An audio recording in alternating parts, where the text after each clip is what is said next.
Welcome to the Startup Espresso. I'm Hall T. Martin, the host of the show, where we talk about raising funding for your startup and the time it takes to have an espresso. I hope you enjoy this episode. Hello, this is Hall T. Martin with the Startup Espresso, your daily shot of startup funding and investing.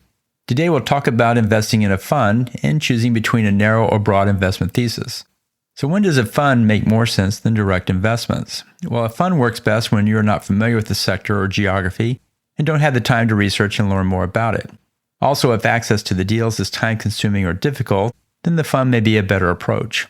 If the funding requirements are greater than your resources, then you may want to invest through a fund. For example, some sectors require millions of dollars to participate in a deal, so it's a good strategy to pool your funds with others to participate.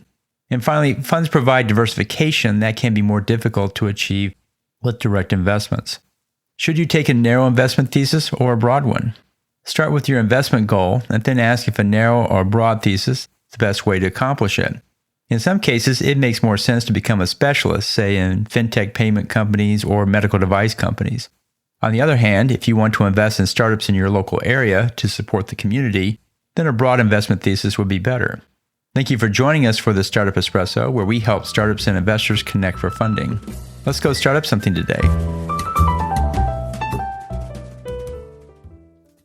Hall T. Martin is the director of Investor Connect, which is a 501c3 nonprofit dedicated to the education of investors for early-stage funding. All opinions expressed by Hall and podcast guests are solely their own opinions and do not reflect the opinion of Investor Connect.